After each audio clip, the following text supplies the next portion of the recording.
Rasulullah Sallallahu Alaihi Wasallam tak butuh dengan salawat kita, tapi kita yang butuh bersalat kepada beliau.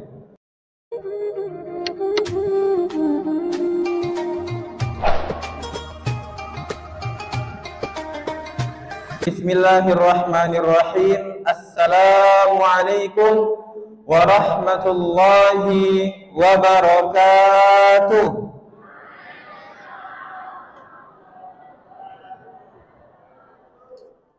Innal hamdalillah nahmaduhu wa nasta'inuhu wa nastaghfiruh wa na'udzu billahi min shururi anfusina wa min sayyiati a'malina. May yahdihillahu fala mudilla lahu wa may yudlil fala hadiyalah.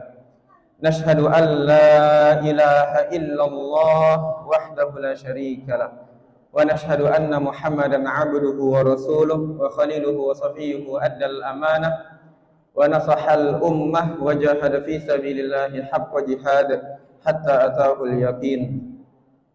Yaqulu Allah ta'ala fi kitabihi tanzil, a'udzu billahi minasy syaithanir rajim. Bismillahirrahmanirrahim. Innallaha wa malaikatahu yusalluna 'alan nabi ya ayyuhalladzina amanu sallu 'alaihi wa sallimu taslima. Wa qala Rasulullah sallallahu alaihi wasallam, al-bakhil man dzukirtu 'indahu falam yusalli alayya. Ma'asyiral muslimin wal muslimat, bapak-bapak, ibu-ibu, adik-adik, para pemuda, para pemudi Masjid Mukhlisin yang dimuliakan oleh Allah Subhanahu wa taala. Kembali kita bersyukur kepada Allah Subhanahu wa taala, yang mana hingga Ramadan yang ke-18 ini Allah Subhanahu wa taala masih memberikan kita keimanan. Kenapa di sini kita langsung mengatakan keimanan? Bapak-bapak, ibu-ibu yang dimuliakan oleh Allah Subhanahu wa taala, kenikmatan iman ini kenikmatan nomor satu, Bu. Kenikmatan nomor satu ini bukan kesehatan, bukan rezeki, bukan jabatan yang tinggi, bukan tanah yang luas, tapi kenikmatan nomor satu adalah keimanan. Jadi ibu-ibu yang dimuliakan Allah Subhanahu wa taala, bapak-bapak yang dimuliakan oleh Allah Subhanahu wa taala, mungkin malam ini ada orang yang kesehatannya jauh lebih sehat daripada kita.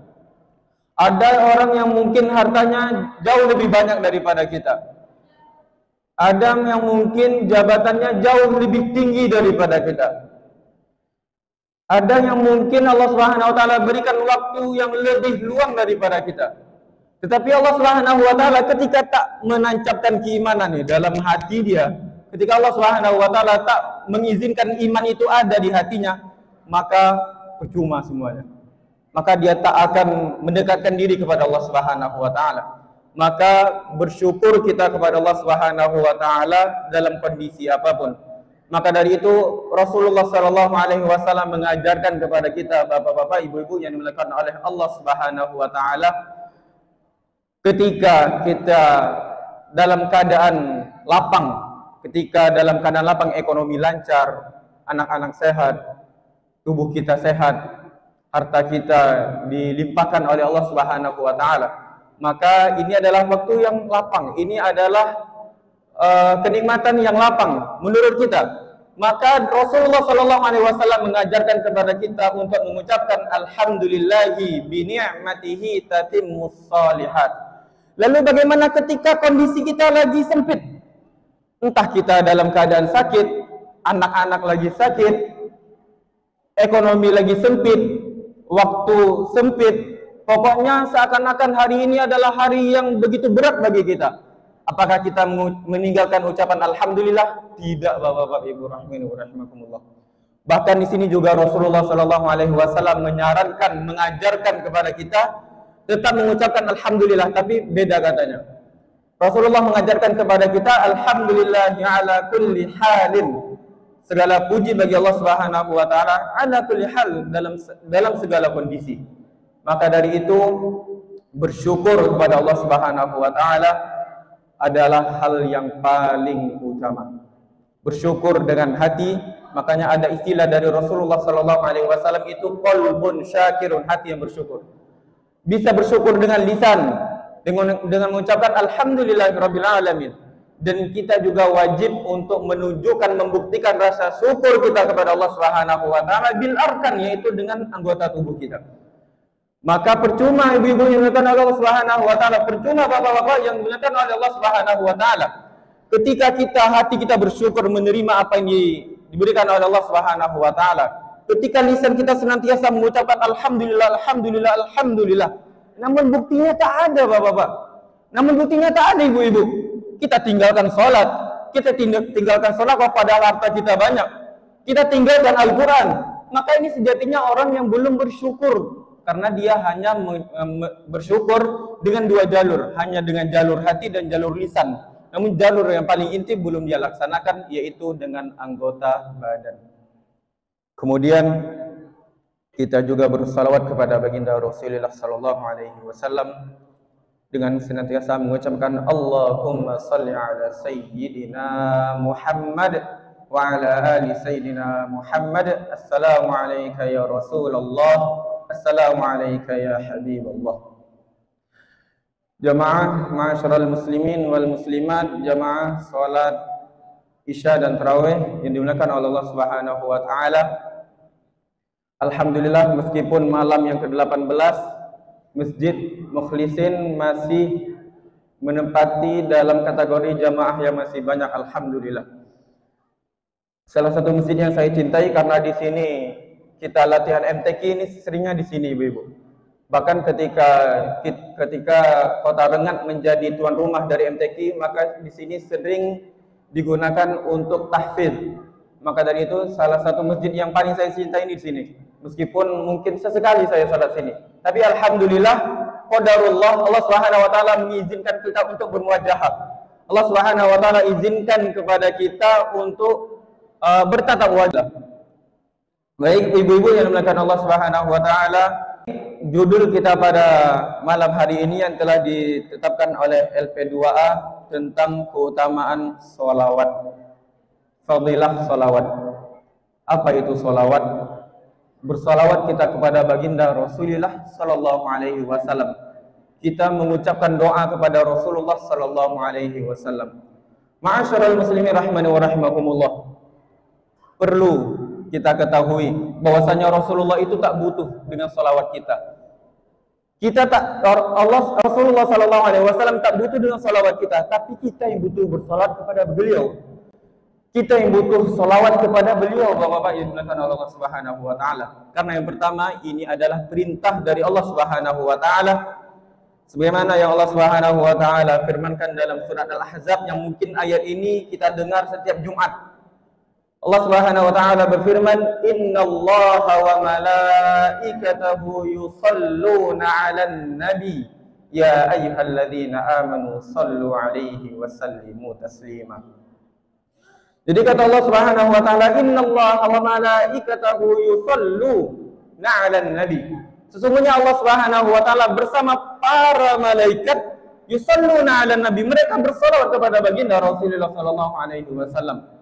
Maka dari itu setelah itu Allah Subhanahu wa taala memerintahkan kepada kita, ya ayyuhalladzina amanu. Nah, di sini penting ibu-ibu yang dimuliakan Allah Subhanahu wa taala. Di sini penting bapak-bapak yang dimuliakan oleh Allah Subhanahu wa taala.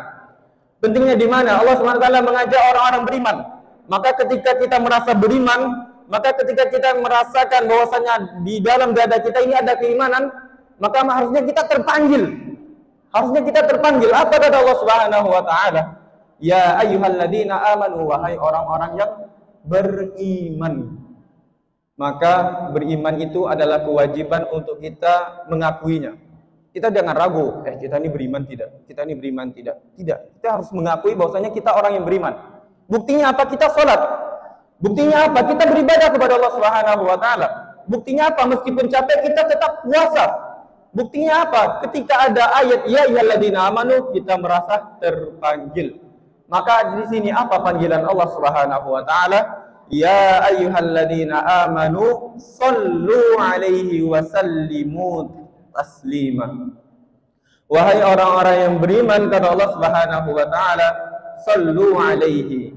Maka bersalawatlah kepada baginda Rasulullah sallallahu alaihi wasallam taslimu taslima. wa sallimu taslima, yaitu berikan juga salam kepada baginda Rasulullah sallallahu alaihi wasallam. Ma'asyiral muslimin wal muslimat rahimani wa rahimakumullah. Maka dari itu sejatinya kita memperbanyak salawat itu bukan hanya dengan lisan, Ibu. Kita memperbanyak salawat itu bukan hanya dengan lisan, Bapak-bapak yang dimuliakan oleh Allah Subhanahu wa taala, tapi yang terpenting bagi kita ialah kita mencontoh akhlak beliau. Kita mencontoh akhlak Rasulullah sallallahu alaihi wasallam. Misalkan ketika kita ingin terbesit dalam hati kita ini untuk bermaksiat kepada Allah Subhanahu wa taala, maka kita sholawat kepada baginda Rasulullah. Maka dengan kita bersolat kita otomatis ingat dengan Rasulullah. Apakah Rasulullah ini pemaksiat? Tidak. Apakah Rasulullah SAW akan telah melakukan apa yang akan saya lakukan jika ini maksiat? Maka jawabannya tidak. Rasulullah SAW adalah manusia yang paling sempurna akhlaknya. Maka dari itu Rasulullah SAW bersabda, "Innama bu'istu liutammima makarimal akhlaq." Sesungguhnya aku diturunkan, kata Rasulullah SAW, innama bu'istu liutammima. Liutammima ini bermakna, artinya ini liutammima untuk menyempurnakan. Tamam artinya sempurna, pas gitu. Maka tugas dari Rasulullah SAW adalah liutammima makarimal akhlak, untuk menyempurnakan dari akhlak kita. Ketika akhlak kita sedang tidak baik-baik saja, ketika akhlak kita sedang buruk, maka perbanyak salawat kepada baginda Rasulullah SAW.